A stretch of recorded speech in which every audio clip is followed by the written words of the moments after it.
Akamizni tabriklaylar. Yana bitta shogirdimiz bitirdi. Aka qisqacha qilib aytib o'tamiz. O'qish yoqdimi? Yo'q. Boshqalarga tavsiya berasizmi? Siz o'zi professional svarshisiz. O'zingizga qo'shimcha bilim sifatida o'rgangani keldingiz. Qiyinmikan, osonmikan argonni o'rganish?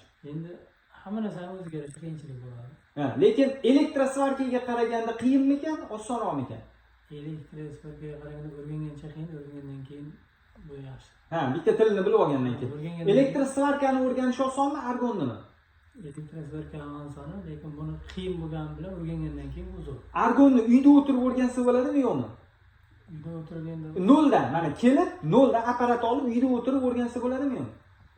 Bo'ladi. Umuman hech qanaqa nimasiz, bemalol xuddi bu yerda o'rgangan narsalarni hech qanaqa o'rgatadigan odam bo'lmasa, o'zi o'rgatadigan odam bo'lmasa o'rganadi. qiyin. Internetdan ko'rmam. Elektrosvarkanichi? Elektrosvarkani qarab qilsa bo'ladi, lekin bunda qiyin bo'ladi. Qiyinroq, ha? Qiyin bo'ladi. Xo'p, o'zingizga tushuncha qildinglar. Aka, siz qatnab o'qidingiz, yotoqxonadan foydalanmadingiz?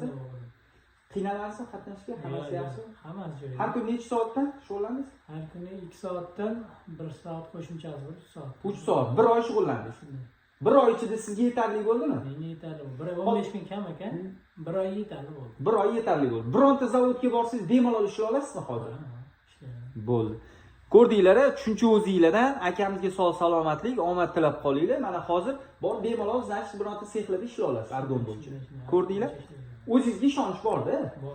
Asosiysi o'zingizga ishonchsanglar bo'ldi.